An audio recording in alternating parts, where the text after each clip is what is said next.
les bras de ton autre frère, là-bas, pendant que tu étais à la chaire en train de prêcher, il y a quelques semaines. Il m'a dit, alors pourquoi est-ce qu'il ne t'a pas répondu? Tu disais qu'il t'aimait et qu'il t'avait sauvé. Il ne pouvait pas me dire que Dieu n'existait pas, parce que je l'avais déjà vu. Mais il me disait qu'il ne se souciait pas de moi. Il m'a dit, ta femme est étendue là-bas. Tes bébés vont bientôt y être aussi. Ton papa est enterré, ton frère est enterré. Et là, ta femme va être enterrée demain. Et voilà ton autre bébé qui est en train de mourir. C'est un Dieu bon, hein? Il guérit. Il m'a dit, tu t'es vraiment rendu ridicule. Qu'est-ce qui se passait? Ça agissait de l'extérieur, sur ce premier homme-là. Enterré, ton frère est enterré, ta femme est là, prête à être enterrée, et ton bébé aussi. Dans une quinzaine de minutes, il sera mort. Et il guérit, hein? Tu as prié, et Dieu a tiré les rideaux. Il a dit, tais-toi, je ne veux rien savoir, rien entendre, rien. Il t'a tourné le dos. C'est un Dieu bon, hein? Il t'aime, hein? À ce moment-là, j'étais sur le point de dire, eh bien, si c'est comme ça qu'il fait, alors je ne le servirai pas. Et comme je me disais ça, quelque chose est venu d'ailleurs, du plus profond de l'intérieur, et m'a dit, mais qui es-tu d'abord?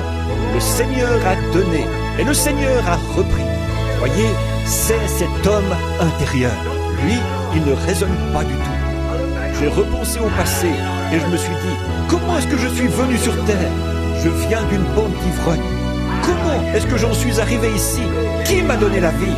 Qui m'a donné ma femme? Qui m'a donné ce bébé? D'où est-ce que ma femme est venue?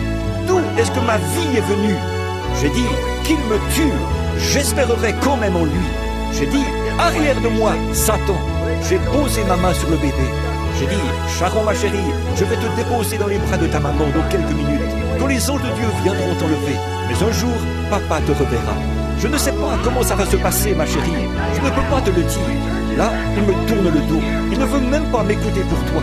Il a laissé mourir ma femme pendant que je lui tenais les mains, que je pleurais pour elle. Et mon papa, il est mort dans mes bras, la tête sur mon bras, ici, en me regardant, en cherchant à reprendre son souffle. J'ai prié aussi fort que j'ai pu.